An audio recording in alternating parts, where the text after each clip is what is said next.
Gets earthquakes, gets hit. Out comes the army on the nuke! What goes on here with the silence? The questionable decision making. Gets help from the team. Yeah, he might go down, but he might be paying for that. As he got a little too overconfident in overstaying his welcome. Body Hunter's going to be absolutely assaulted by all that is huge. But three people on Horizon Limiter are suffering from DOT. Frag off the jump pad rotation. Think he's gonna fall for it. Immediately gets collapsed on it. I think that's this is not good. That's a double kill. Now Spade's in a very bad situation. He actually managed to fight the total to save his life that we've talked about in pre-game. He's in such a bad situation right now. And he's just taking so much damage. He might be able to make a double here. He actually does. Oh my god. And he Oh, the finds dream. it, and now he's going now. He's getting taken out. Island knows his lunges.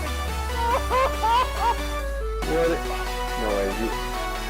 Oh my god, he actually got that. What an amazing bait. Pat, what is that?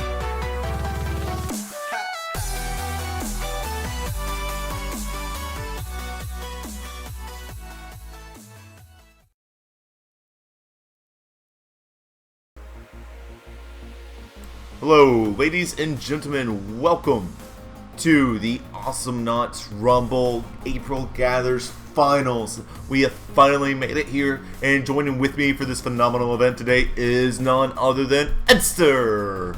It is indeed. My webcam may be broken, but my avatar thing is still wearing a suit. What are you talking about? That ain't you? No, apparently not. Oh, wow. Yeah, I don't know, but yeah, I'm here. I'm looking forward to casting some games. It's been an interesting tournament, and yeah, finals. Definitely is. Just to recap everyone where we're at, we got just 3 teams remaining. We're at the end of the double elimination bracket, and we're about to see Koopman take on Samsung Galaxy in the winners finals. The loser of that match right after is going to be taking on Japan Disciples in the losers bracket finals, and the winner of that match will take on the winner of the match we're about to see in the grand finals. And all this is going to be casted completely live today. The draft for the game 1 literally just got completed. We're just setting up the scene right now. It's been an absolutely crazy week. This has been the biggest week for Awesomenauts ever. Ed, so let's take a minute to talk about the game is going to free to play. We just had a massive overhaul. What does this mean for competitive? Well, I mean, in terms of competitive, it means new players, it means new teams, it means all these things. And you know, if the game ends up getting a bit more support, a bit more love, you know, we get some big tournaments down the line. All this hype, you know, there's the game. I can kind of feel that hype that was around it during kind of the mid AAC times. You know, when AAC 1 had happened, AAC 2 announced, you know, the game, the competitive scene was bustling, and I imagine free to play could have a very similar effect. We will have to see, but I am very optimistic for this game's future in terms of competitive play. Indeed. I think it can really turn out to be a big thing, you know. There's been a bunch of cool stuff throughout the years that's like, yeah, we send player spikes and stuff. I think this is the turning point. I think if Awesomenauts is going to get big, it just started to happen now. Like, this is it. And it's really crazy, especially like, you know, I don't know how long some of y'all in the audience have been with the Awesomenauts community, but especially the players that have been here since the beginning, to see this game evolve from, you know, this 6-knot casual game that honestly, in all genuine honesty, kind of felt like an early access game, and now just to see what it is now, and honestly as polished and well-rounded as a AAA game, it means great things. I'm really hyped. Let's talk about the meta a little bit. Ed, what are some of the comps that we should be expecting to see? These people, you know, we know, for example, they're probably going to see Genji and Jimmy. Why are you going to see some of the knots that we're going to see so prevalent in today's matches?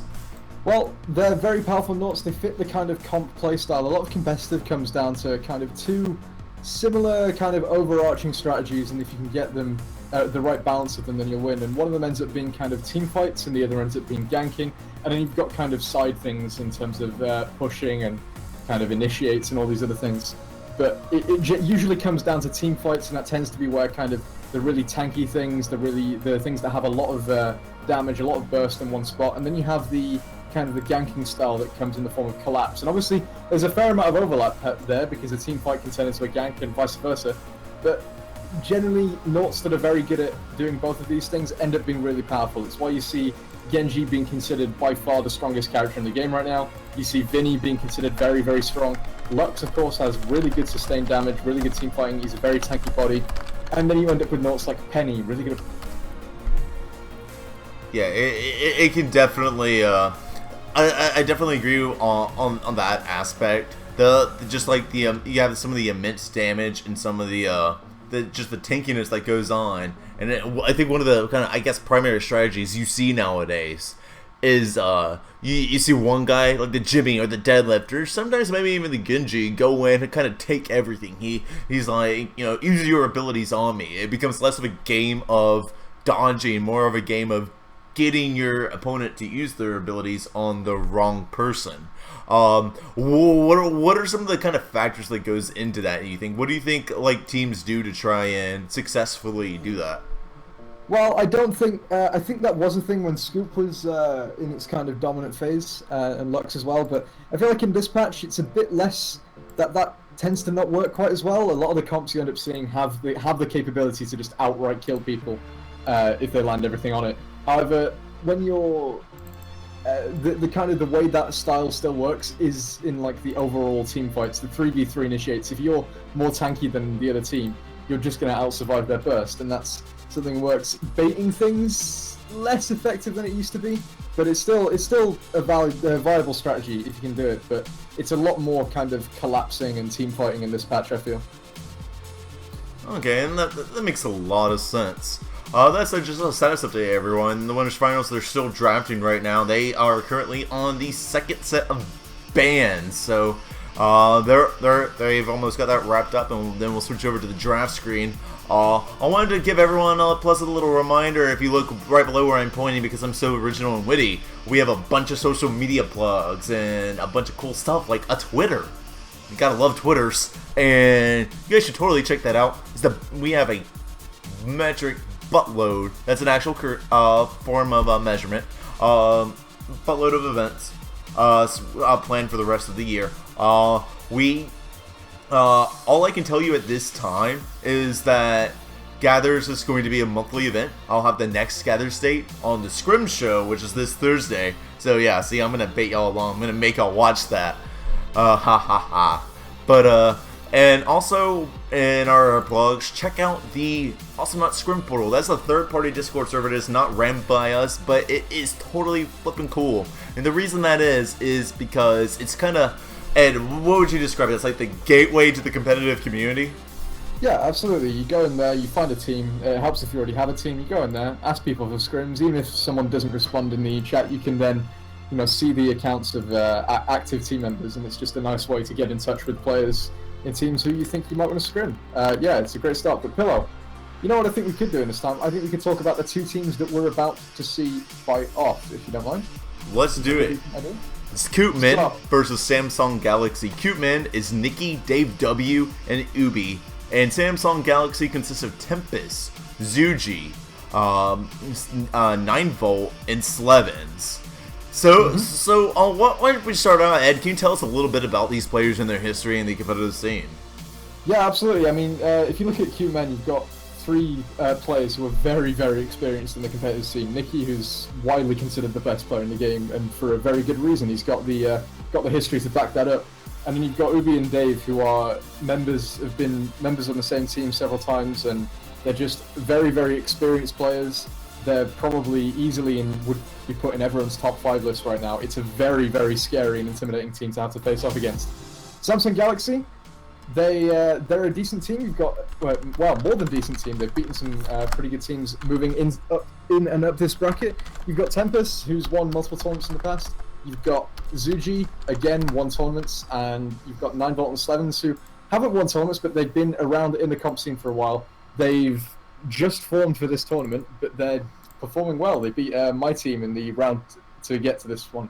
So they are definitely not a team to underestimate. Yeah, no, I definitely agree. It's good. It's gonna be really interesting to come down. I think kind of one of the black horses here is actually 9-Volt. 9-Volt has not near as much competitive experience as the others, but when we casted him yesterday, he was making the sick, like, oh my god, did he actually pull that off type of plays more than anyone else on his team, to be perfectly honest. And, like, you know, this is the dude who would go in at 1 HP, pick up a frag, and be able to dodge all the abilities on his way out and just, like, stay alive. And you know, I think it's really interesting that he's come out of that. Like, Ubi and Dave and Nikki have represent the quintessential, like, just top team that there's always been kind of lingering around the competitive scene. You know, at a point it was mature gaming, at another point it was Harold's Boys and Girls, at another point it was what's their name? Boom. Yeah, that's what I was looking for. And I think right now they're this extreme, like, #1 team. They're the team to beat. But I also, would you agree with me? Like, in the past, I think the difference in skill between the top teams was more so than it is now. I think the top teams are a lot closer. To an extent, yeah. I think Cute Men are, well, we've done a lot of scrims against them, and they are a very, very intimidating team. But again, the meta's not really settled down yet, and there's a lot of kind of experimentation and new kind of comps and playstyles that are coming out in these past couple of weeks, and it's interesting to see what's happening to them, because we haven't had that many tournaments recently. This is the first one after a bit of a break, and yeah, it's interesting to see what people are trying out. You know, we're seeing Noughts that we hadn't seen in a while. Ix is being pretty predominantly played. I mean, Genji was always considered strong, but now he's considered widely above the rest, and that's mostly because of experimentation with a kind of AA build with a range, damage, and attack speed. So anything can happen, and if someone finds a new kind of way of playing a character, then we could see them performing very well with that. So, I definitely agree. And with that said, though, it is time to take a look at this draft. Again, it is Samsung Galaxy versus Cute Men, and you have the draft to yourself, right? yes, I've just found the draft in the Discord link you gave me. Awesome, So, awesome. Go ahead. I think we need to tell them to start playing. That's probably a good idea, right? Yes, I was just doing that. So, looking at this draft, we've got Penny, Lux, and Leon against a Vinny, Swiggins, and a Durple. The bans, of course, I probably should have said the bans first, but the bans were Deadlift and Skulder for the team Samsung Galaxy. And then Cute Men, they're going to ban out Genji and the Scoop. So, looking at these comps, Samsung Galaxy, they've got a very powerful comp. You've got Penny and Lux on the same team. Very, very effective brawling. Very nice team fight. And then, of course, you've got Leon, giving them an extra bit of pickup potential. Cute Men, they've got a Vinny and a Swiggins. Very, very terrifying team fight. And then, of course, they have Durple, giving them really, really good map control. Really, really nice use on Ag as well, using the ability to drop down through the bouncers. Gives them just great map control, great team fight potential with the nuke. And as well, some pretty good push. You shouldn't underestimate Durple's chip damage to tower in the early game. He can just siege up, throw a few bullets, throw a nuke at the tower, and just, you know, take a bar off the tower. Do that 2 or 3 times, suddenly they've lost a third of the tower, and it gets a bit scary, kind of realizing that you kind of have to do something to stop this Durple. You can't just leave it uncontested, and then you play into a bad team fight. You know, these kind of psychological things can have an effect. But these both comps are very powerful. I think I'd probably go with the blue team comp. I just feel like the Durple here is just such a dominant factor. The Leon and the Penny are going to do hardly anything to this Durple. The Lux has got a chance if he can get some, as long as he doesn't get snared, but I feel like that's very unlikely considering there's no one to really eat up the snares safely. If someone gets snared, they're going to die. Indeed, indeed. And one of the things that I think Durple was an excellent counterpick to Leon. Like, absolutely. Like, Leon is one of those nuts that can be really good against certain comps, but, like, just doesn't even feel like you have a third against other ones. And, you know, against Swiggins and Durple, and especially because really all he can really tongue people into is brawls. He doesn't have any kind of, like, instant death traps to tongue people into. And that, I think Durple was a very intelligent last pick here, and it's gonna be the sort of thing you have Jimmy. Jimmy and Penny do have a little bit of kind of range shit, but they're primarily melee nuts. Leon cannot do anything outside of his out of his melee combat. And Dirtball, you cannot just go in and face him on. If you face him one-on-one and he's ready, good to go, full health, there's not like any extremely crazy snowballing. If you have to go into his face, he wins 100% of the time. It doesn't matter if you're, if you're Jimmy. It doesn't matter if you were patch 3.3 scoop. He insta-shots you with nuke and his siege auto attack before you get him down to 50% health. And it's going to be, honestly, if I had to guess, like if you told me, hey, it was Penny, Jimmy, Leon, then Swiggins and Vinny, but I didn't know who the third yet, I was like, probably. I wasn't sure who they could pick. Maybe probably Samsung Galaxy wins this. That Dirtball was an amazing counter pick here. Talking about the kind of the two big AoE bursters that have the silences, Penny versus Vinny. What are the kind of advantages, disadvantages of them? And looking at Samsung Galaxy, they had that option open of picking either one. What do you think would lead one to pick Penny over Vinny? Well, I think Penny, in terms of a kind of a more brawling style, there's been kind of experimentation on which it ends up being better, Penny or Vinny, but Penny, the amp damage just ends up being insane against a lot of the tanky comps, and it kind of shuts that down in a lot of situations. Like, say, Keepman could have easily gone for Lux and their double pick there. That would have been a perfectly viable strategy, and then the amp from the Penny would have kind of countered that. If they'd gone for Vinny themselves, then Keepman would have been able to pick up Lux Penny, which is a pretty terrifying thing to deal with, and Vinny, not that great at dealing with it as well. Penny shuts down a lot of the characters which are nice as a team 2 kind of first pick. You're looking at Ix. Penny does well against Ix. You're looking at a lot of these notes that just Penny's aggression kind of makes that really hard to deal with, and as well just the amp and the team fights is insane. It's also securing them some nice push with the ranged AA option there. Vinny as well, very, very strong. The Weakened Cloud has been nerfed in this patch though, so it's going to be interesting to see if that's still being picked up. There are, of course, other options other than Weakened Cloud. You shouldn't count out Vinny's other options. He's got access to Invis, he's got access to Speed Up and CC Immunity, he's got access to Heal Cloud as well if he just wants to become very tanky after dashing in. And of course he can go for the full burst damage instead of the silence, potentially, which is an interesting option when you're dealing with two squishy characters. So we will have to see. Indeed, indeed. I think it's going to be really interesting. With all that said, I think there's one thing left to do, is to see how it all plays out. I am ready to get into this if you are. I am at the 12-second mark. Would you like to give us a countdown? Oh, I've just got into the match. I was spamming it earlier, but it was not letting me in. Apparently it is now, so give me just a moment. 12 seconds, did you say? Yes, sir. Yep, I am at the 12-second mark. Alrighty. 3, 2, 1, and let's go. These guys are dropping, still dropping. Hot, tense, competitive drop in action. And we're off. We have Jimmy being played by 9Volt. We got Tippus playing the Leon. And we got Smeb, or Zuji, or Ice Skill, whatever you want to call him, playing the Penny on the blue side of things. You got Dave W playing Vinny. And Spike, you got Nikki playing the Dirtball. And you got Ubi playing the Swiggins. I think it's really interesting to see the jumps around. This is the first casting match, I believe, in Awesomenauts with the doors. The new wall is actually quite an interesting thing, because it means this Lux, if he charges... No, he's not going to charge. He's going to go back and get lifesteal, I think, probably, maybe. Oh, Danger Pins. Okay, that's an interesting starting build. But it meant the Lux wasn't charging in for that first invis. But either way, game's in a neutral state. Nice snare from Nikki zoning out that bouncer, just being a bit annoying, really. Another snare on the bottom there. You can use double snares you can use to kind of cut off a lot of choke points on the map. And in competitive, it's these kind of rotation points that matters. It's less about, the snare. You don't necessarily have to hit someone with it for it to be worthwhile. Just the concept of it cutting off a rotation, making the enemy slower to react to your pushes. Oh, and Smeb's going to be caught in a snare there, and that's going to be first blood going to the blue team. Yeah, that was very unfortunate. That's exactly what you were just talking about. The snares cutting around the kind of tight choke points there. And look at that, like 9Volt's just getting stalled from even defending his turret. But Penny is a mobile not that likes to go around and try and like get pounces or pulse-ins even in the off times of the fights. And he just dropped right down through that pit. There's a perfect snare there. He got anchored, nuked, dead. Easy first blood for the blue team.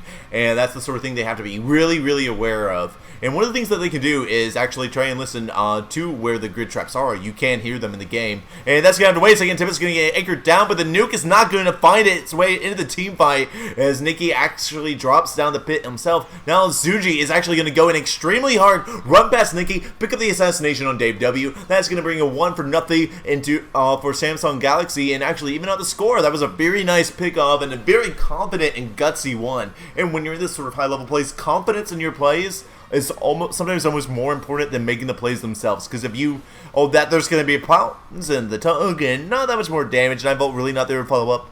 But the confidence in your plays, you have to be willing to commit to it. Yeah, absolutely. Committing to plays is kind of, obviously you need to know when to disengage, but if you have the confidence to go in and know that your team's going to be behind you, it opens up so many more plays than you think were possible. This Durple at the moment is playing a kind of pivotal role because he's far too tanky to actually be killed right now. I should really not say that, that's the commentator's curse, but at the moment, as long as his team's vaguely nearby, he can just pop a snare, siege up, he's immune to all the CC that's happening, and then as long as he's got a nuke available, he's more or less fine. It's only really the Lux that proves any kind of threat to him at the moment, so it's interesting to see how this works out. Nikki doing a nice job of kind of not really committing to team fights with the nuke, but just using it to clear. He's just farming up right now, and once he gets enough solo, he'll be a pretty terrifying threat to deal with. Yeah, I definitely agree. Right now, like the sort of, hey, let's just go in and pick up a frag of Koopman is gonna be a swing against Vinny. Obviously, they go in, they get the right clicks, they got the anchor damage, the Vinny, the spike dive damage, they drop him down. It's not that much more outtakes. Nikki comes in to drop in with the nuke or to zone people or just be extremely irritating. He's gonna get beat up right now.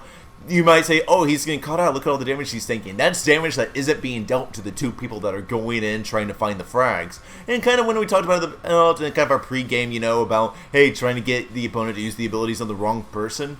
Nikki is the wrong person to use your abilities on right now because you can't really commit to him at this phase of the game. And there's going to be a tongue into a pulse right there. That's going to do a lot of damage, but not that much. But now, see, exactly what I'm talking about right here. Exactly what I'm talking about. They went on the wrong person. That's going to be a double kill. Now, this is probably going to be a wipe if they can find it, but no, they're not. 9Volt wants to get greedy here. This is, okay, we're talking about being confident in your plays. If he does something, he better be damn confident or he's dead. He'd seen the Vinny and the Swiggins back off, and he saw the Durple get to bottom lane. He knew he was safe to clear those droids, so it's safe.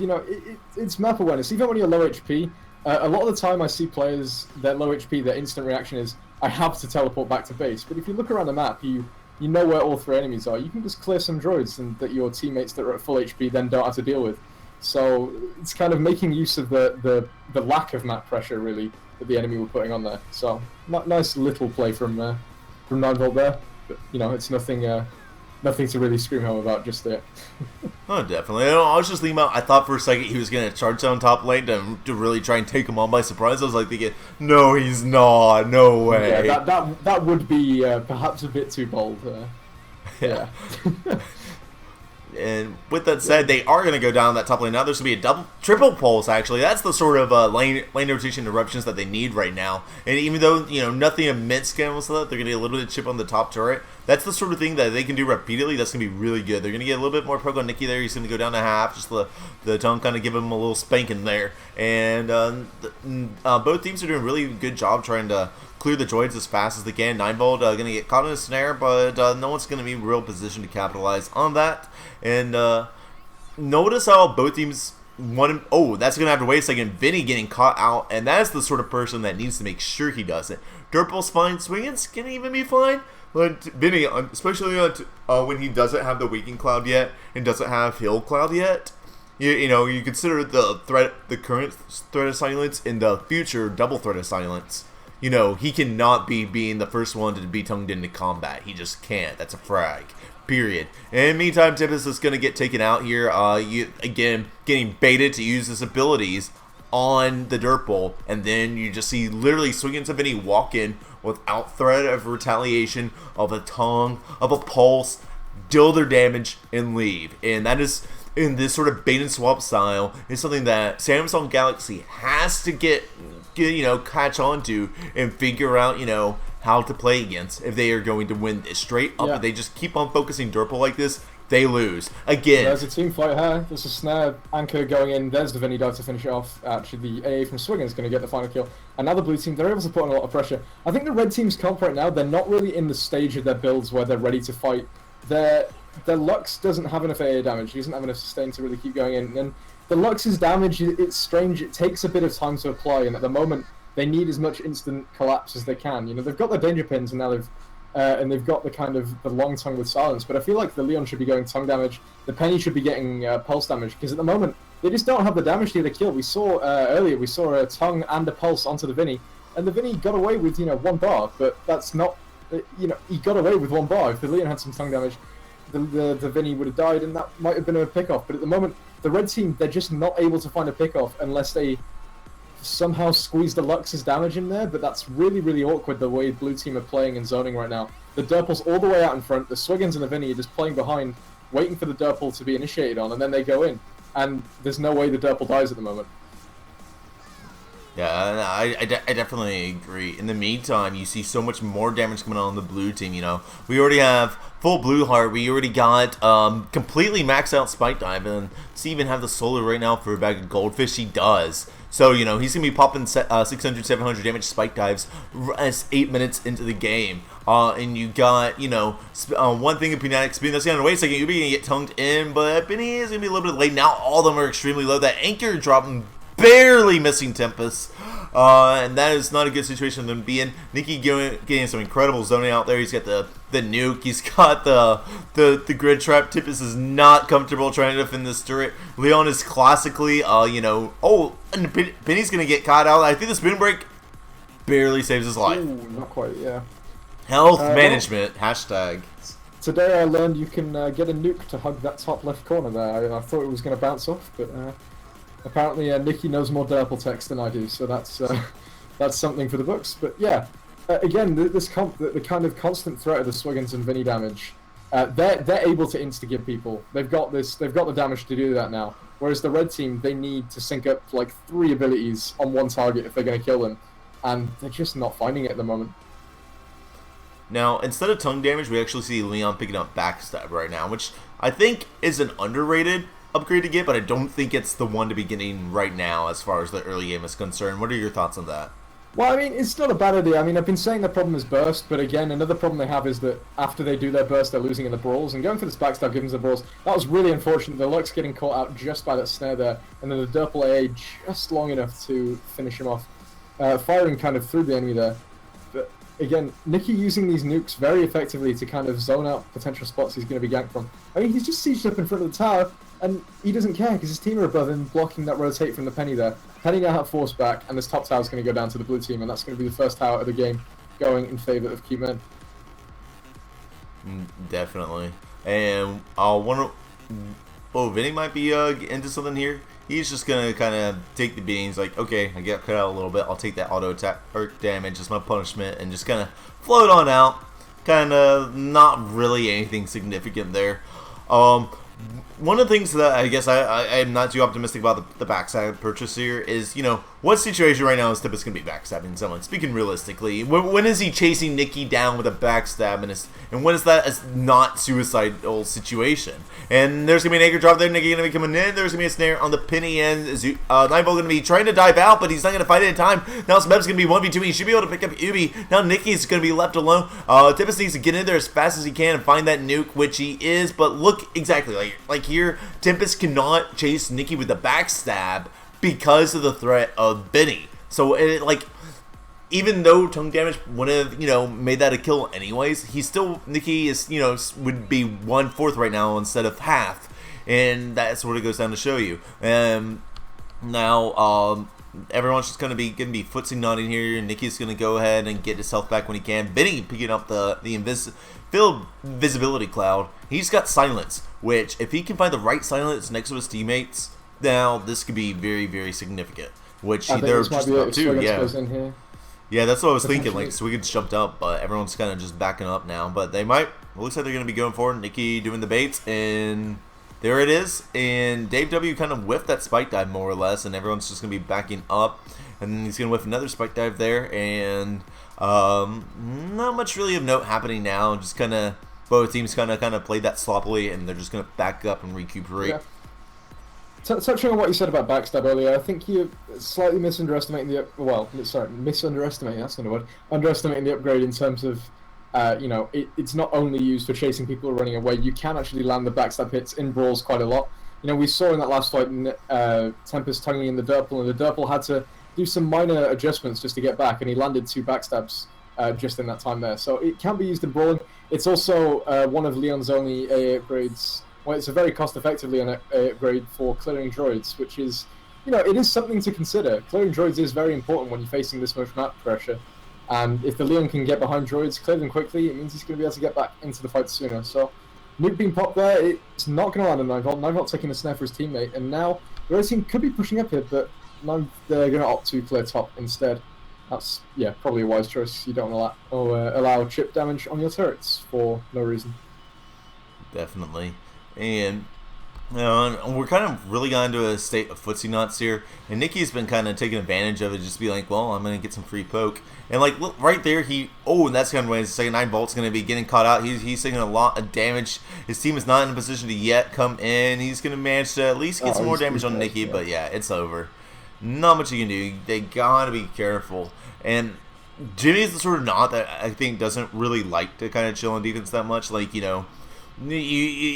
it feels almost instinct to, hey, I want to go out and do something. If you're just lane rotating, clearing droids with your missiles back and forth, like, you eventually just want to charge them. And this is a comp that's really bad to do that against, because you have to deal with Swiggins who's going to cancel you, Silence that's going to lock you in, and you have the Durple who's not going to get charged and just make your life miserable. It has to be really, really aware of that. But that said, they're just going to continue to get that push. They should be able to take this bottom turret down. They probably took over 2/3 of that turret without even using droids. And just getting push after push as a kind of result of their kills. And, it's a full level advantage now. It's 8-2. We have pills coming out on almost everyone at the same time. Why would, actually, that's going to have to wait a second. There's going to be, Nicky can collapse somebody. UB comes in with the counter initiation. And once again, the red team has to back off. Jimmy just barely getting out. But anyways, pills on everybody. Why? Well, pills at this point in the game, the blue team are just using it because it kind of cements their snowball. They're already basically impossible to kill, and pills makes them even more basically impossible to kill. The idea between the red side, I really think the red team should be going for damage right now. They can't really afford. They're not going to out-damage a Durple and the kind of burst from the Vinny and the Swiggins.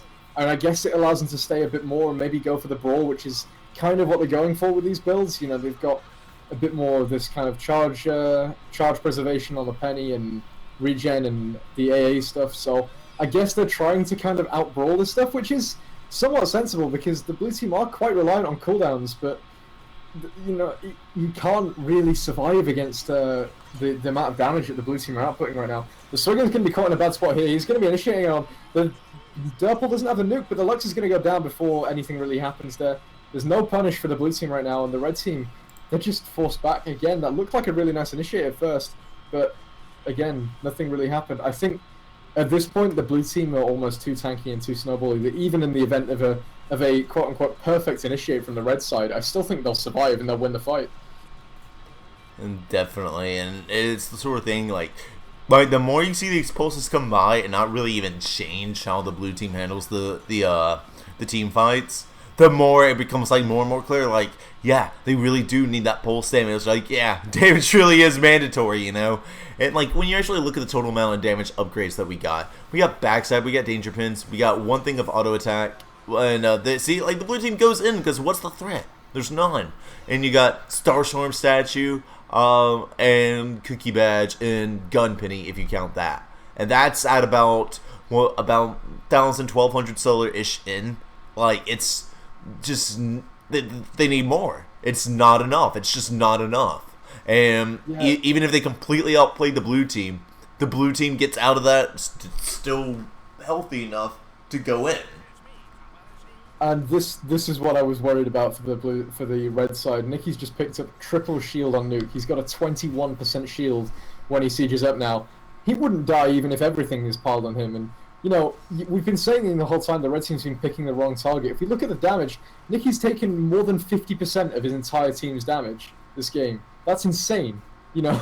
it's crazy that he's got double the amount of damage taken from both his teammates. That's crazy to think of that. So, and now that he's got the shield, he's just going to be so difficult to kill. The only real way the red side are going to get a kill right now is if they find some miracle initiate onto the Vinny or the Swiggins, and maybe the Vinny's going to die here. No, just again body blocked by the Derpl and the Swiggins there. They're just the blue side are just playing so coordinated. They're helping each other out in these initiates. Nicky mostly baiting everything, and then his teammates coming for the follow-up. But again, that was an example there of where the Vinny can take a lot of the damage, and the Derpl and the Swiggins can come in to help as well. Okay, Nicky might die here. Yeah. Bit too ballsy. Yeah, but a little bit there, you know. But... And now, oh no, is this the comeback? Is this the comeback? He almost found that charge on UB2. If he had managed to find a wipe there, they could have easily taken that top turret, possibly the bottom. That's the thing, like, on these games where it's like, kind of in one team's favor the whole game, but, you know, it gets to the late game and, you know, progress hasn't been really made by the red team. These guys get, like, a double kill. It's a guaranteed turret, and a wipe is probably 2 turrets and a little bit of damage on the back turret. Like, yeah, I mean, I think it'll be 1 turret. I don't think it'll be 2. I think the Derpl's going to drop down from above. Yeah, they're gonna run away before that can even happen. So, again, fairly neutral state. Nicky sieging up in the wrong spot there, but, you know, again, it's kind of relatively inconsequential. All 3 members teleported back. The blue team just taking back all that map pressure they just very briefly lost. I think that... Bit of trouble here. He's being charged. Silence Pulse gonna not stop the anchor, and now Nicky being caught out there. That was that was interesting. The snare actually landed onto the Lux, but it's a silence snare. He was already charging, and of course, when you're silenced now as Lux, it doesn't take you out of the charge. It just locks you into it, so you can't disable it. And it was enough to ensure the Derpl kept on being pushed into that tower. His team followed up. Simple kill. But again, even though it looks good for the red side at the moment, I just don't think they're going to get enough momentum swing here. Well, the killing Ubi is certainly going to help them with that momentum swing. It is going to help them, yes. Yeah. And, you know, they got 2 turrets down. They actually have the level advantage now. They're just about to go up to 12. And, you know, for the first time all game, they have map pressure. They are controlling the lane rotations of the blue team. And, you know, for the first time all game, we have to see Dave W and Nicky sitting back. Nicky going down to half health because he's barely trying to lane rotate here. And, Dave is just sitting at the top turret because there's no other thing that he can do. There's going to be a Desiege nuke, doesn't land up, very unfortunate. They're going to get a nice tongue there. They're going to get some good damage. Still no pulse damage coming out on Penny. That is like the most important thing Zuji should get. He needs to get that next. He needs pulse damage, he needs pounce damage, he needs the damage. Like he legitimately cannot consider getting another upgrade right now. He can't consider getting anything like stun or amplify. Okay, technically damage, what are your thoughts? I mean, it makes sense, but there's not much. Like, it would make sense if you had 2 other massive damage deals. That's going to have to wait. The Lux being caught out there. There's the nuke coming out from Derpl. Excellent anchor there from the Swiggins. Great initiate. Great follow-up from his team as well. There's a snare going to land onto Zuji. Bit of lag there, taking the damage a bit late, but he should die here. Oh, an excellent... Whoa, what is happening there? That seems to be a bit laggy. I saw a Swiggins shield across the other side of the map, but either way, the Penny is going to go down there, and now the top tower is being pressured very, very hard by the blue side. And Nicky having barrier mag, 21% shield, he can just take this damage from the tower. It really doesn't make any difference. This tower is going to go down, and we might even see some base push here if the blue team are willing. Actually, no, probably not. They're going to rotate bottom and take that instead. Indeed, and that's the first base exposure of the game. Red team has been trying to get their act together, but they can't take any more time on getting that act together, because now, like, a double kill will cost them the game, more or less. Like, they can't afford to, you know, have any more team fights go horrible like that. They need to have all the right upgrades and everything. You're right. It's only the Derpl that needs to stay alive. I think the Derpl could hold in a 1v3 situation, but Nicky is playing aggressive. It's how he usually plays, and it's how he's been picked off the last couple of times he has died. But he's got his team behind him right now. I don't think he's going to die anytime soon. Indeed. So we're going to have to see. And then they're kind of escorting the Super Droid in, and they're actually creating some pressure. And they're going to fall back a bit, make sure the top lane or bottom lane gets, you know, cleanly pushed up. You know, that can't neglect the duties. Yeah, it's getting really down to the nitty gritty here. Looking at the upgrades, you actually see the Weakened Cloud and the Heal Cloud finally being picked up by the Vinny, and that's going to make that's basically like cancels out the Amplify that was picked up by Penny. Like, it was just like straight up like, I bought Amplify. No, you didn't. And it's the sort of thing like, gosh, I just wish you had picked up the pulse damage. But they're going to be going in now, and they're going to get the Anchor Dive, they're going to get the Spike Dive. Nicky's still ready to just take whatever he needs to for the team. They barely took any damage in that fight while getting the Jimmy down to 1 bar, and now they get some push off that. Not quite going to take that turret, but it's now just a mere 2 bars, and SSG is going to have to fall back, pick up their droids and everything, and now they're going to be going in there. They want to take this fight, but the snares are too good, and they go in, they try and fight the tongue, but the Spike Dive is going to be there. You'll be taking a lot of damage. There's going to be the flanking nuke. It's not going to hit a thing. Samsung Galaxy has no choice right now, but movement-wise to walk forward. Hopefully they can find Ubi in the process here, who's in a horrible situation, but the pounce is going to be a miss. Guys, just get him. Thank you, thank you, thank you. Okay. Kind of just caught out there too long. For a second, I was like, after that pounce miss, I was like, if Ubi survives this, you know. But I mean, if he'd done a tactical teleport jump, he might have managed it, getting it to that top lane, but you never know. I just love that tech so much. Either way, the red team now pushing up, but you know, with the Derpl and a Vinny defending, the Vinny can just pop Cloud if the droids get too close. Derpl obviously having nuke. I don't see... I see minimal tower damage happening here until the Swiggins gets back. Definitely, and they kind of got a little bit of split push going on right now. And they're really trying their best just to get whatever chip in they can, but now they have to back up. They really can't risk any split pushing right now. If they do, Swiggins is going to come in and null them, and then you're going to be isolated from your team, and, you know, either a nuke or a Spike Dive is going to drop on top of your head, and you're done. I think they're going to be forced back here. They did allow droids to get to the tower, so that's going to be about a bar gone from that bottom tower. Almost no reason there. Just got to be careful when you're pushing up, and you don't have the droids cleared, because otherwise you get some damage randomly. Nicky being very aggressive there, baiting a lot of abilities, but the follow-up from his team wasn't quite there, and none of the red team fell into that snare that he placed down. He's just zoning well. The blue team, they're just biding their time, they're waiting for the initiate, and that could come from Nicky being aggressive and baiting abilities, or it could come from the Swiggins or the Vinny going in. Either way, I think an initiate is kind of... it's inevitable, really. It's just how long it's going to happen and what form it takes. Well, Ubi's going to kind of whiff the Anchor Dive there. He's kind of more or less fishing at this point. He's not like, hey, I'm going to hit this guy, let's go. He's going to be like, hey, let me see if I can find something here. And, you know, and that's okay, you know. You don't want to get punished as a result for your usage of your cooldowns, but it's not like, you know, the right team's going to just charge and headstrong to all 3 of them because, hey, he is Anchor Dive, let's go. You know, it just doesn't work like that when you consider these comps. Nicky going to be taking a lot of damage. The charge is going to be used as a disengagement. Lots of damage coming out, and Dibus might barely survives, but 9-volt does not. That's Ubi going to be taking a lot of damage. We're going to see, we got full turret exposure here. I think this is over. Honestly, I don't see Leon and Penny winning a team fight here. I mean, the Swiggins is kind of low, so if they can find him, which they are going to do there, they're going to land the pulse on the tongue, but it's not going to be able to kill Swiggins. Swiggins not going to back off, but we've got a you've got a Vinny and a Derpl pushing into the space, and they're going to get a lot of damage. Whether it's GG or not, that's hard to tell, but yeah, the luck should be back before the Swiggins gets back. I'm just going to point out that that was a kill on Swiggins, if, you know, pulse damage. Yeah, of course, it would have been a kill, but, you know, the amp did help, and we're looking at cooldown and reach. Man, this Penny's just not listening to us. I know, right? I can't even hear you, Pillow. It's strange.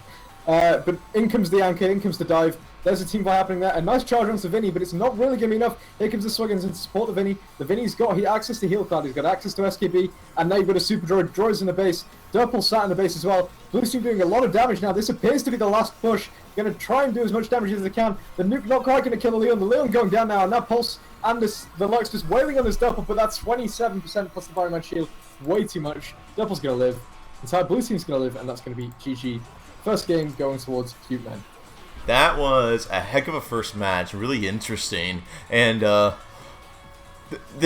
easy commentation is, hey, we can all agree, you know, how important, you know, buying damage on your damage dealers is, but like, there's also like a lot of zoning that was done by Nicky that really put a lot of pressure on the red team. I want to know, Ed, what could the red team have done differently to play around Nicky's aggressive style that kind of tried to cut them off a lot? It's kind of hard to tell. I think one thing they could have potentially done is be even more aggressive than they were. If they'd been insanely bold when Nicky in the early game was kind of, you know, zoning off their side of the jungle, nuking their turret, like, sat in front of it, if they'd on say bottom lane, if they'd run into the top lane and just push deep into the enemy side of the map, the Durple's got a long way to catch up, and if the Vinny and Swiggins are caught out, they could die pretty quickly. And even if not, they could end up with a lot of map pressure the Vinny and the Swiggins away from the Durple, and then turn on the Durple afterwards. You know, they had the potential to do that, but again, that requires a lot of bravery and a lot of confidence, knowing that you can kind of zone that hard and play 4D chess to that extent. But again, that's something only really the power of hindsight lets you see. But it was kind of tough. They definitely needed more damage. I feel like the Leon Long Tongue potentially didn't do as much as they necessarily needed or wanted to, rather. Against the Durple, it really doesn't do that much, and they had their initiate was a lot more brawly than it was kind of gank focused. They kind of pushed into the enemy and landed the damage with the Lux, and they didn't really have that kind of capitalization coming off the tongue. It might have been better to go for a kind of double damage tongue instead. Just that extra damage onto the Vinny or Swiggins might have meant the difference between a kill. And obviously, we've made the point several times about pulse damage. Pulse damage would have been fantastic on the Penny, just giving them that really, really good team fight. The Amp was a nice pickup, but I feel like they made a mistake picking up pills that early, and they made a mistake just going for a lot of utility items before going for the damage they really needed. I definitely agree. And what about the Leon pick? Was the Leon pick the right one? Well, it's kind of hard. If you'd seen the Durple pick coming, then no, Leon was absolutely not the right pick. But against a Vinny and a Swiggins with that kind of with those characters, what could have been better there? Is there anything I can think of off the top of my head? I guess it's about as good as it could They get. could have picked Durple. They could have picked Durple, yes. They could have picked potentially Clunk. Clunk would have been pretty good there. You've got two burst characters already, and Clunk's just great at just charging at a Durple, you know. And if they go for more gank, then you've got a Lux and a Clunk to kind of tank all this stuff. So, again, the Leon there, it seems like a fine pick against what's already there, but the Durple just changed that game so much. If that was any other note, then the kind of the initiate and everything else would have been in the hands of the red team. However, the Durple's map pressure just put everything, all the initiative into the hands of the blue team. And yeah, Q-Men picking up a pretty dominant win for that first game. Indeed. Anyways, guys, we're going to take a short break while we set up the next match. There's going to be a giveaway in the chat. Do not go anywhere, my friends.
Ladies and gentlemen, welcome back to the Awesomenauts Rumble Gathers Finals. We're in match 2 of Samsung Galaxy versus Cute Men.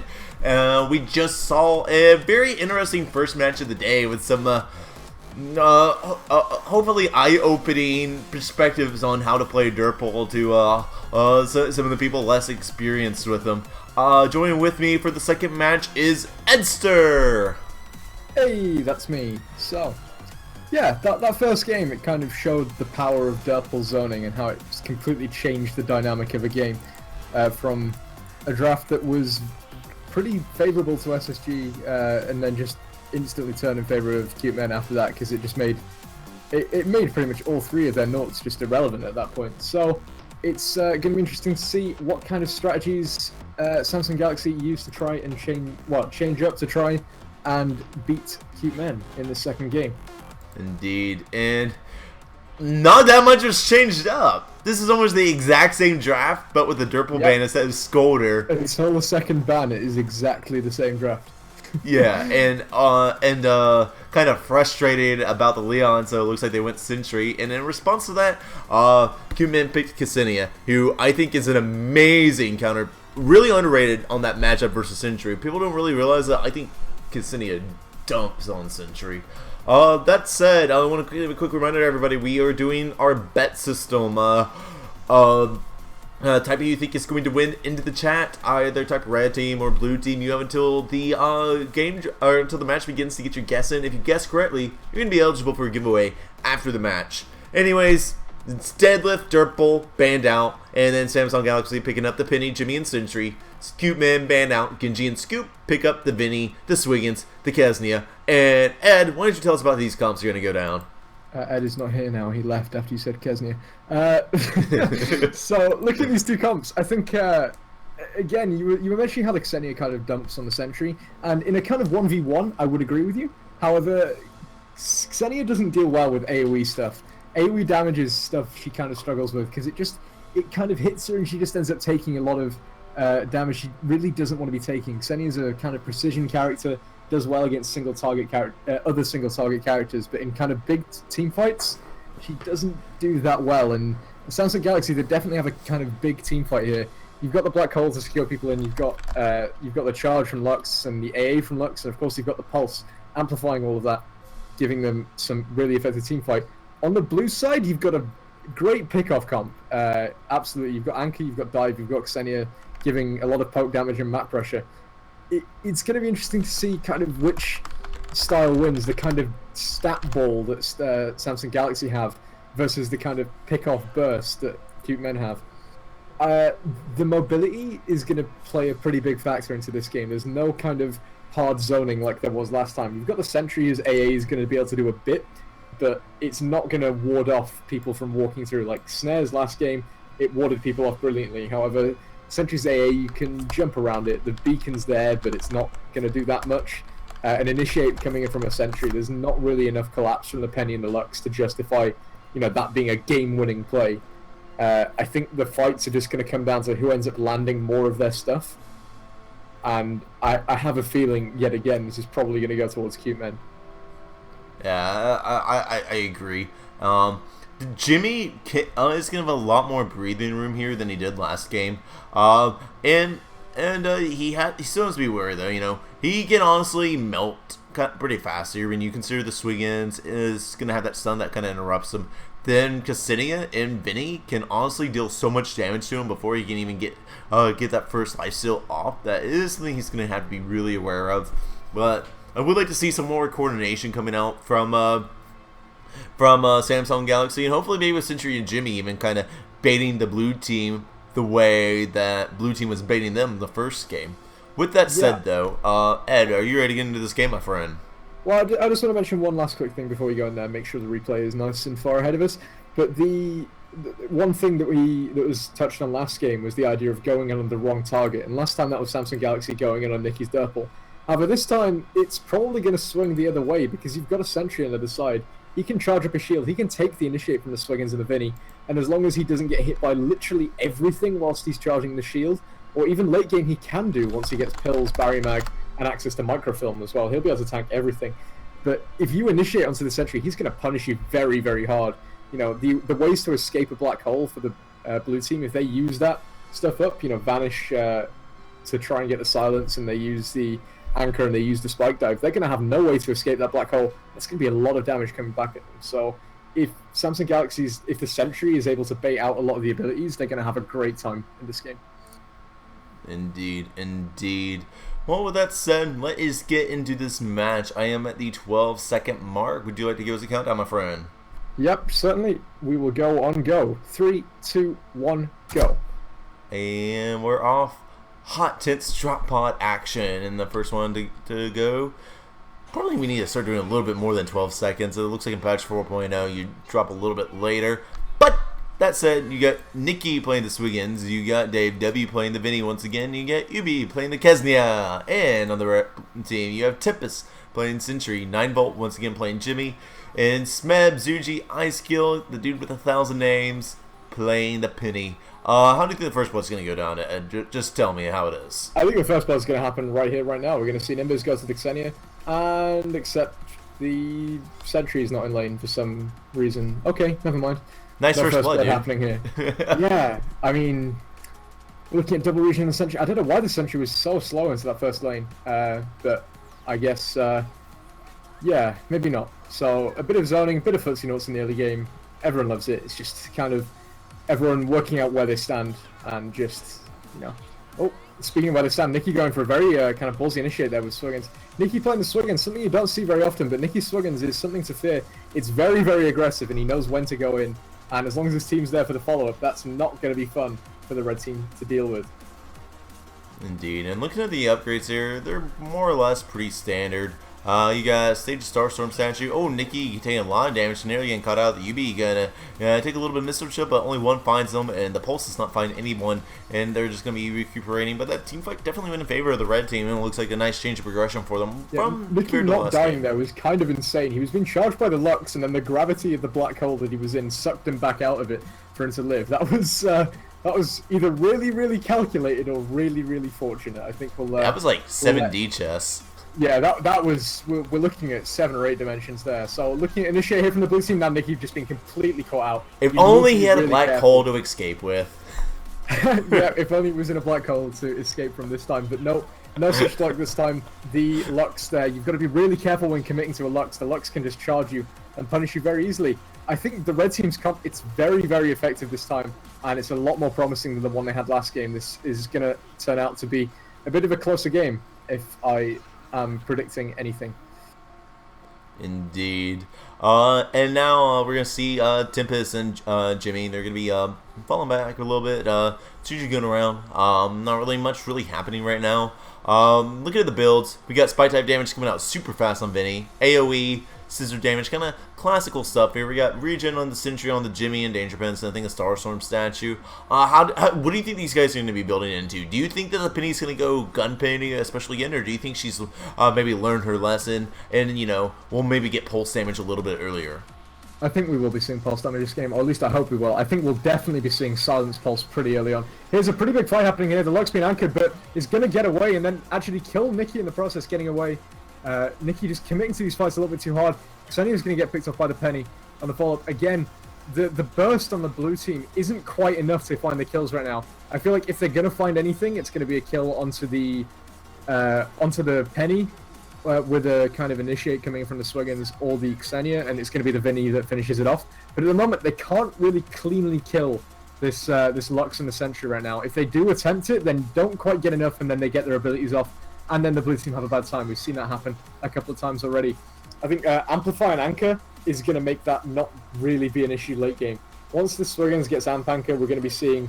We might even see the full Dush Dush, as I like to call it, coming in from the Vinny, that being the glorious sound that a Vinny with Dead Seal's head makes. And here comes Initiate here. The Vinny being caught out, he's going to land in the black hole, trying to go in to get the Lux. It's not going to be enough to find the kill. I don't even think the dash landed, actually. And now the blue team, they're now 4 kills behind, only 4 minutes into this game. And they're probably going to be losing this first tower here. There's nothing that Xenia can do to defend this. This tower's gone. You've got a full black hole in the Sentry, which they might be pushing it again. Nikki's been caught out here. There's a lot of damage to Tempest. Tempest just going to get away. This is not going to land. And again, this is not going to land. Blocked by the droids. Very well played from the red team there. The Xenia not able to find the Sentry. Now 5 kills in favor of the red team. This is turning into quite a storm. Yeah, this is like total shift in paradigm from last game. Right now, red team is beating them harder than the blue team was beating them when they were at the peak of their dominance last game. And I mean, less than 5 minutes and we already got a turret down, 5 kills, a full level advantage. The solar's starting to come out. We already got silence coming out on Penny, which is, you know, being locked out of their abilities during a team fight is not what the blue team needs right now. But Nightball might be getting caught out. He's a little bit overextended trying to defend that super droid. He needs to be careful. Watch the lane rotation. He does not get top lane. Penny is now going to body block. They probably could have taken him out there if they had played that a little bit more carefully and were a bit more faster on the reaction speed, but it is what it is, and he's going to live to see another day. Now Tempest's going to be clearing out that top lane. This is a totally big improvement from the last game. Right? Do you think we're going to be seeing the Sentry? He's got so far not so serious tank. Nikki going to go in, but Tempest is taking everything right now. Do you think that Tempest is going to be going more for the black hole build and auto attack, or is he going to get telefrag in your opinion? I think we'll be seeing an AA black hole build. I don't think teleburst is going to be necessary this game. They have more than enough to kind of sustain damage, and that's going to be how they win their fights. The burst is in favor of blue team. You're not going to beat them with burst, so there's no point really contesting that. So, again, the blue team, they keep finding these initiates, but it's just not clean enough. And kind of what I mean by clean initiates is just landing everything at the same time on one target, and they're just not quite doing it. Tempest's not going to be very low. He's going to be taking AAs, but the scrap, he is going to go down to that third AA from Xenia, but in the process, the Vinny is going to go down to the Lux. Now Xenia is going to find the Lux, and now it's going to be a 2-for-1 in favor of the blue team. Blue side starting to show a bit of life in this game. They're running at 3 kind of emergency piggy banks, which means kind of that fight there was their do or die. They really needed to find something to kind of bounce back from that initial setback they had in the early game. No, I definitely agree, and they managed to find it. They need to watch out. Honestly, Penny's in a position where he could style if he plays that right. And I actually kind of wish he had tried to at least take some charges during that silence. See a second where he had definitely done one more auto attack and pounced them. That would have put them in such a dangerous 1 HP situation that they would have had to just scram, which they kind of have. And then he's going to be caught down, and there's the black hole. Nikki going to be taking a lot of damage. But 9Volt's not quite ready to commit with the missiles. There's going to be the spike dive of the just one dish coming out from the Dave. And now we're going to see a momentum reset. Everyone going to get their health back. Guys, some very good footsie knots going on right now. You don't always hear good and footsie knots in the same sentence, but like it's very intense. You can kind of feel the intensity. Tip is going to be going in. He actually lands this black hole. This should be a frag. That was very nicely done by him, and that's going to be a very, very clean 1-for-0. 9Volt going to be tanking his anchor without any repercussion whatsoever. And now the red team is getting back and clearing this bottom lane as fast as they can. Tip is going to go flunking from behind, making some aggressive plays here. He's going to catch black hole, but Nikki uses the anchor dive to get back out. Almost kills Tempest, barely escaping, and that is going to actually keep their turret alive. That was a very good spike dive. That would have been incredible if that turned out to be a kill. 9Volt is way overcommitted here. That was not a good idea. He was trying to interrupt the lane rotation. He didn't really have the health or the backup to do it, and considering the lack of charges on the Penny and the fact that they were half healthy, you can't really reasonably expect them to be there. But that said, blue team really starting to show their signs of life. The levels are even out now. The solar is even, and they're going to be doing this top turn. Nikki needs to watch out, but he's not really scared of Tempest in that situation. Not much Tempest can do. The only real damage he would have is the telefrag, which isn't built into and very easy to read in that situation anyways. Like, hey, what else is he going to do?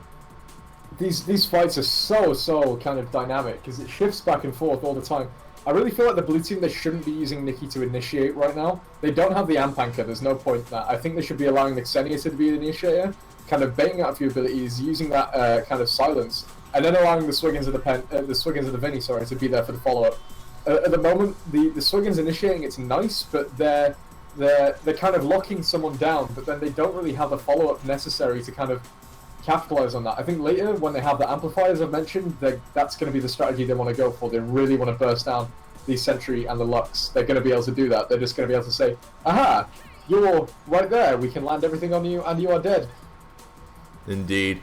What if Tempest managed to get something like, I don't know, microfilm? Like, can he survive that full onslaught, though, if he has the extra shield on his black hole charge, and he manages to charge it up that way? Maybe. Well, Ubi is going to be taken out there. He's going to get caught in a black hole. He's going to be taking a lot of damage, and it looks like Like, that they might get some push off here. They aren't clearing that bottom lane yet. They're actually interrupting the lane rotation. They need to get that map pressure there good and going, and it's going to, and kind of taking them for a wild ride. And now they are going to be pushing this bottom turret. Dave W left to defend on top, and they should be taking this here, and that's going to be the second turret of the game for the red team. And while there was Ubi taking a lot of damage. Spike Dive going to come in at the caster initiation from Dave. Now here comes the Swiggins.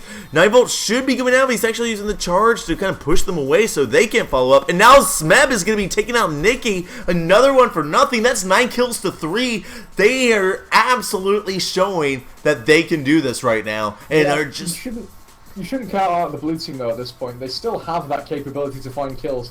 This isn't like last game where the snowball was in the form of, a Durple and then a team that was almost impossible to die. This is a team where they're just finding kill after kill, but they are very much still able to die at this point. The damage from the blue team is just terrifying, and they're still able to make a comeback here if that happens. There's the anchor onto Tempest. The black hole is not going to happen. We are seeing the Dush being built by the Vinny, and now down goes the Lux, and now here comes the map pressure from the blue side. There's the Dush landing on Tempest. Great play from Dave W's Vinny right there. And now Dave's going to go clear the Super Droid whilst the rest of his team pushes up the other lanes, and they're going to get ready for a pretty big push onto the red side of the map right now. Definitely. And Penny literally, on her small trip back, she bought the gun, so she's going to be able to defend this pretty well. Manages to find the pulse. This turret should be going down anyways, but she does manage to get a little bit of damage. And what that damage means is that she will definitely be able to defend that right there. Yeah, they're not even going to attempt to push that. That top turret, or bottom turret is almost extremely healthy. Red team going to go on top, going to go ahead and clear that. Probably wait around for the Super Droid, which is just not making its way past the back turret. And, I want to point out that bottom turret of the blue team is at less than half HP. Like, they need to be careful about that, and because they kept getting picked off like the way they were, then they can get base exposure. And if they get wiped, it's pretty much over. In fact, actually, getting wiped might not be the worst result. I think the worst result would be losing, say, the Swiggins and the Vinny at the same time. Here comes a fight here. Black Hole going to land, the Pulse going to land, but it's going to be nowhere near enough damage. The turnaround from the blue team going to be more than enough to pick up the Penny. Another Lux is going to have to charge away. The Swiggins body blocking the sentry very effectively. There's the Dush, but it's only going to land one of the Dushes. There's a Black Hole, and the Teleburst landing on Nikki's reconnecting. He's probably going to die there. If he doesn't, then... I would say that's a deserved death, to be honest, though. Yeah, that's not a reconnect kill. He was caught in the Black Hole. He would have 100% died there, so there is no foul play there. And teams are probably just going to pause for a few seconds. It would have been a 1-for-1 trade anyway, so I think the teams are happy to just pause for a few moments whilst we wait for Nikki to reconnect. There he comes, and yeah, game state not really disrupted at all by that. So, red team are going to take advantage of a bit of that map control there. Obligatory 0 damage, while Nikki is very passive player. Yeah, no kills, no deaths. Honestly, it's like he's not even been in this game. Doesn't want to be making some big mistakes, Yeah. Absolutely. Inside caster joke. Sorry, guys. We are seeing Nikki somehow picking up double abilities after all of these items he's already got for Anchor as well. That's some nice replay bugs there. But anyway, moving on. The game's kind of returning to normal now. Nikki's back in lane. And it looks like with the Sentry having the invis, it's not actually that favourable. Oh, we see an Anchor not quite going to land there. It was accidentally clipped Tempest, but then the tether didn't quite land. Again, the blue team's damage at this point, you just see how much momentum they get when they have a clean initiate. And I really think the Tempest there, he had the invis with a Black Hole. That's not what he wants to do. In fact, the shield when he's charging the Black Hole is far more valuable than the Black Hole itself in many of these fights. So... running into charge one, he should just fire it out. He's not going to be wanting to find a kill with that, really. I'll agree with that. He needs to be the one who baits initiates. I definitely agree. He's kind of building into that. He does have a stage of microphone picked up. He's going to find the double Black Hole. There's going to be the pulse, but no pulse damage. So Nikki probably would have died. Obviously, Cassini 100%. Just get the pulse damage, please. I'm getting triggered slightly. Just buy it. You haven't figured out it's like you have not figured out something that has gone over the heads of all the other Penny players. Like, pulse damage is like just mandatory. Just buy it. Okay. That's my spiel on that. And Nick is going to be going in. Nikki. Timber should be going down here. Yeah, there's not really much he can do. Now, 9-Volt is in a really bad situation. He's going to get the missiles. There's the distribution. Now he's going to be trying to do a little damage to Nikki. We got abilities ready on Zuji, and the blue team is very low, so they need to watch out for that. We're going to see teleportation coming out from 9-Volt. Zuji going to be chilling back and relaxing. Going to try and get some charges back. Manages to find one off a creep. This is something I always say in these situations when I'm playing Penny. It's just like, man, like, where are my charges, you know? And you're just like scouring the map, trying to find them, desperately getting charges off creeps, even though you're full health. Like, that's always like, and Timber should be going in. This could be a good fight for the red team. The black hole is not going to land, however. And now double pulse, a couple of missiles landing, but you know, nothing really too significant. Blue team's just going to get some health. You know, you've got Xenia with double regen and lifesteal. At this point, it has so much sustain. Unless you cleanly clear this Xenia is always going to be a pain to deal with. So. Definitely. Yeah. Next upgrade I would like to see on Sentry is Disguise Mustache, in my opinion. What do you think about that? It could be decent. To be honest, though, with the amount of damage he's taken, I think the cyanide cigarettes would be a bit better. He's going to end up getting these huge black holes, and if he can land one, just making sure that it guarantees a kill is probably more important.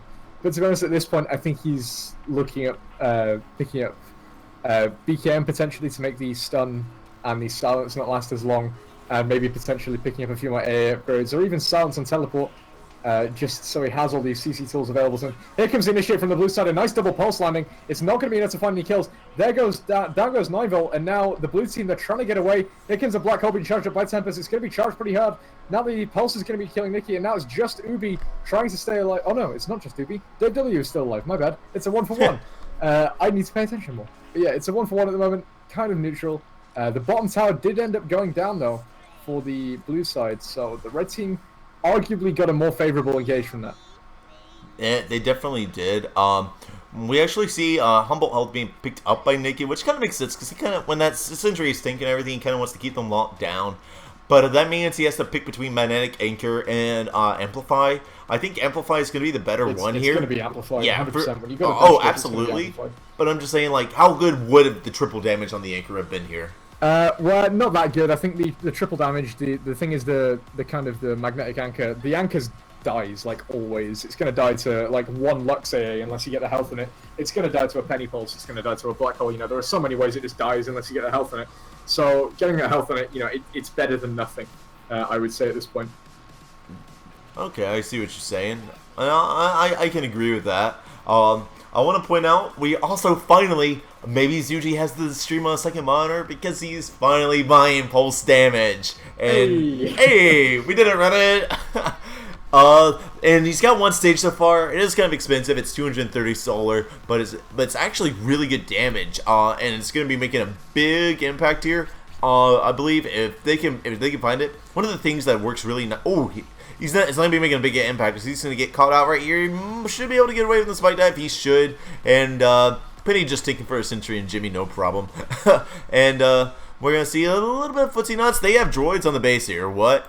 Oh, yeah. Half a bar. It's basically over now. There's no coming back. Yeah, I mean the game's over now. I think we can just call it Samsung Galaxy have won at this point now. But seriously, I think we should emphasize how much of a comeback this has been. The kills at one point were 9-3 in favor of the red side, and now it's only 10-8. So these last kind of 5 minutes have been very strong in favor of the blue team. The Dush Dish is going to land. Xenia now dodging everything, using that virtual girl. Missile's not quite going to be able to pick up the Xenia. The Xenia was invis throughout that, so kind of firing blindly. Almost got there. Now the Penny has just used Pounce. There's no way she can get charges anywhere nearby, but the blue side aren't quite able to catch it. Now the Lux in a bit. Here comes the initiate. That's the terrifying collapse of the blue side as they just land everything on the Lux. Bang, and the Lux is gone. There was a full black hole charged up by the Sentry here. That plus a pulse might be enough to get a kill if the blue side push too aggressively. But we are seeing an invis being picked up by the Vinny, and potential for a kill if Tempest gets a bit too ballsy here. Well, I think the way he wants to play this black hole during these defense stages is like keep them from pushing too hard. Yeah, and I think that's the idea. Is he's not going to go fishing, but he's going to hold on to it so that Nikki and David and Ubi won't want to try and hug the turrets with their melees because they really don't have that good a push. If the turret's not contested, then absolutely they can melt turrets. But because they are a triple melee push comp, I think. Go ahead. I agree. Part of the reason why one of Dave's items is he's gone for the ranged AA, and that's really helping them in this kind of poke damage chip.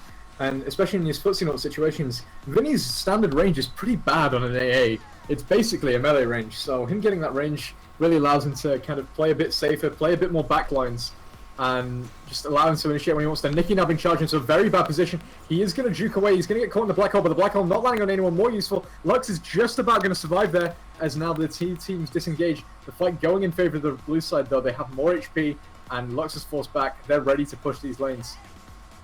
Definitely. And do you think for the third upgrade on the Pulse, we're going to see Amp again, or perhaps maybe even Deathlands? I think we'll see Amplify. They need as much damage as they can possibly get. It'll be either be Amplify or range. I don't really see Deathlands happening right now. The red side, they're kind of focused on AoE damage.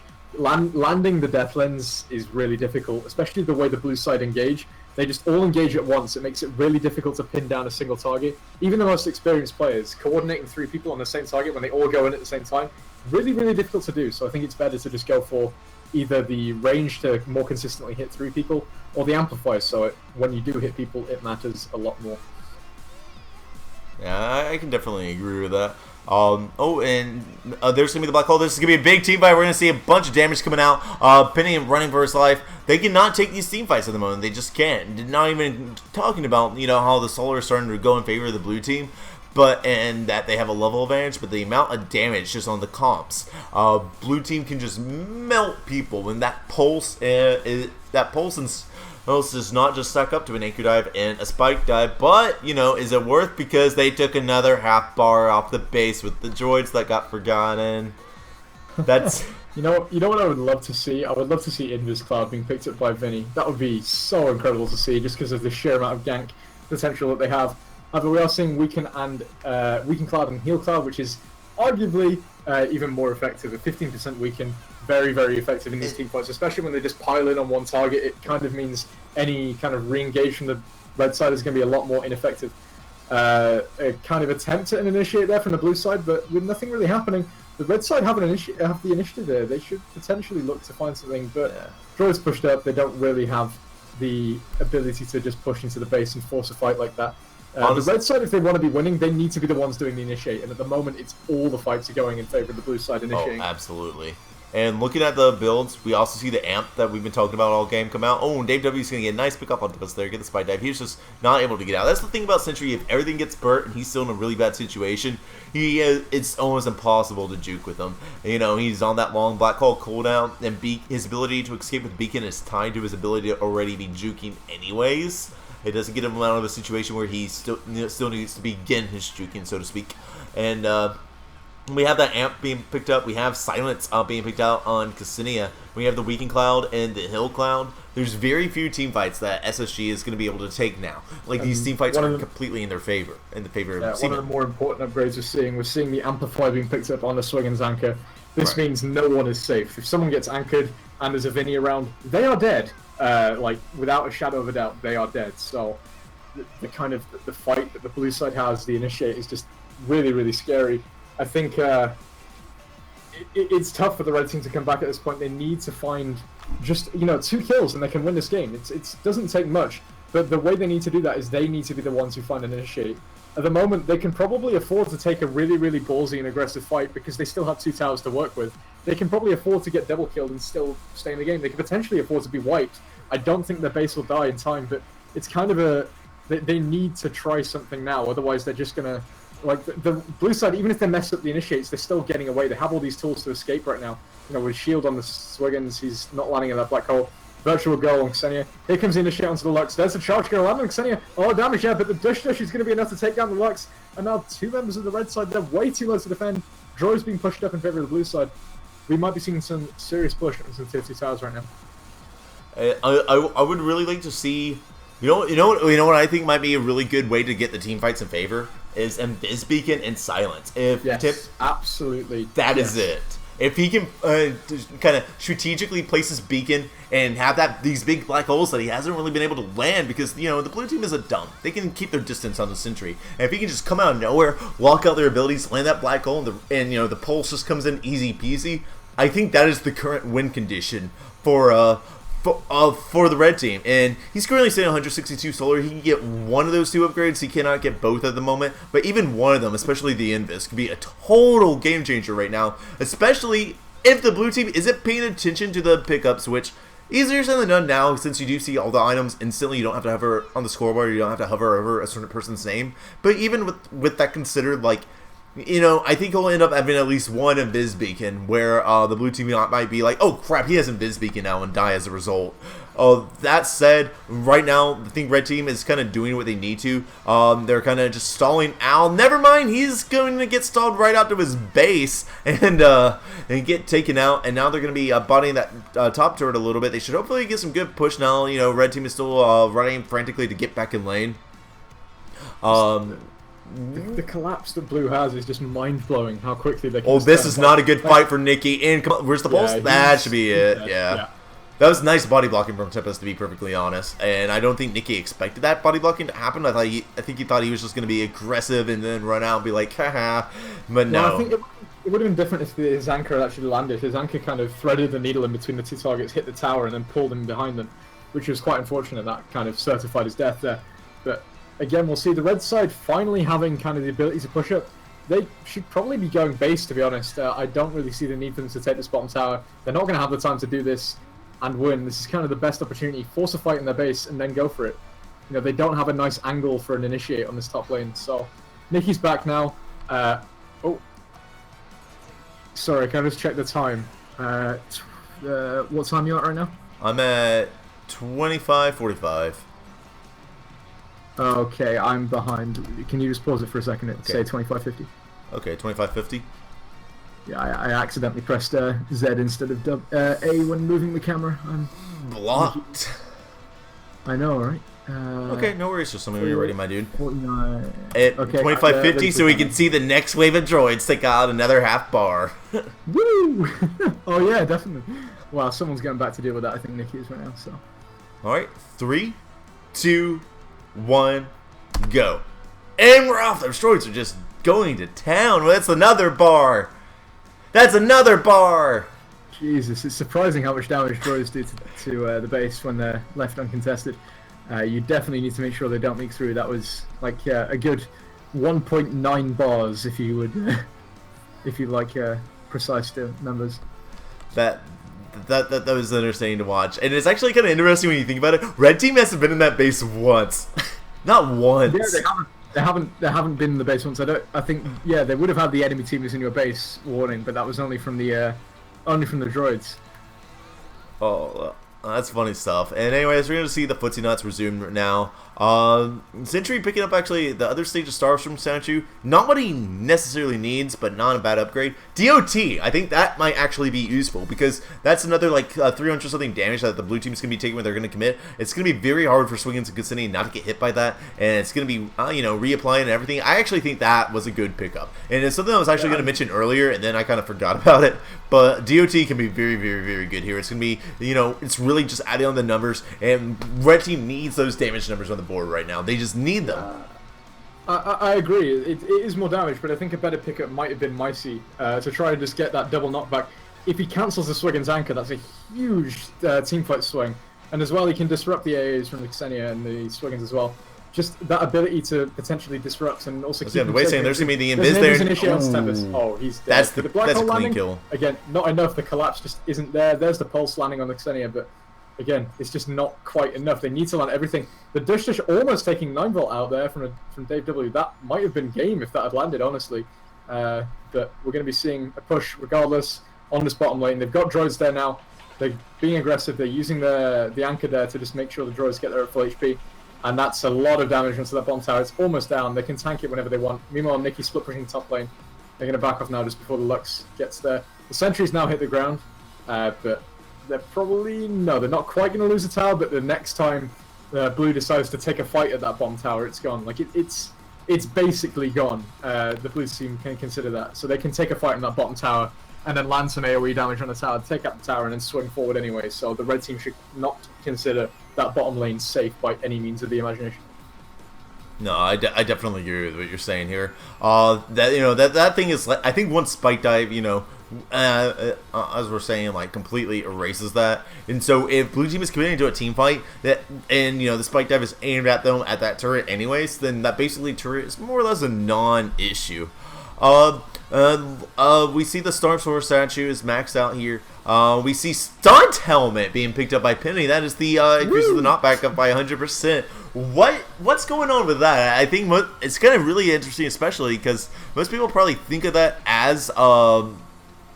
It's not a bad pickup. They're trying to find something here, and that something is going to be the Swiggins by knocking him away. Here comes an initiate that's not that clean. Oh, look at that knockback onto Nicky. He just fell across the entire map. He's been pulsed. He's still alive though. Penny chasing him down. Meanwhile, on the other side of the map, we're looking at a team fight here. Are we? Yeah, kind of disengaged at this point. Yeah, it's kind of even here, and we don't really see that much going on. They're trying to kind of carve their way into the base, but unfortunately they're not going to be able to. And no, 9volt is just going to kind of get overextended there. He's going to be taken out, even though it's 1v3. He just cannot even deal with all that damage collapse. And Ksenia going to go ahead and she's going to clear that up. That was just the Ksenia and the Vinny damage right there to kill 9volt. That's insane how much damage they have access to now. And our droids, we can see another 2 bars. Oh, Ksenia rushing there to try and stop it using scissors. Oh, we're seeing another bar god. This is the cheesiest stuff.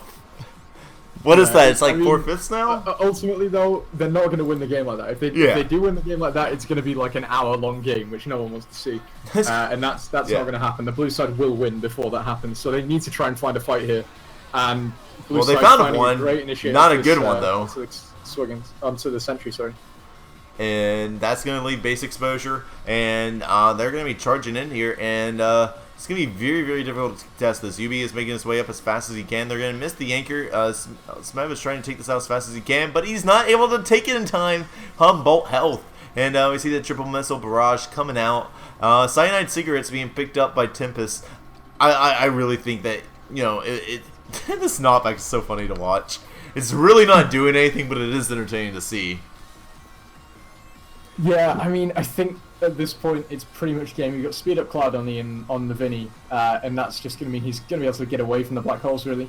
And the red side, they need to find an initiate, and they're just not finding it. They had that advantage in the early game because the blue side were being so aggressive and they weren't getting the kills. They weren't getting the initiates clean enough. But now they have all the tools in their arsenal. Any kind of initiate that lands even like 2 abilities from the blue side is going to result in a kill. So there's not much the red side can do unless they find that clean initiate we've been saying about.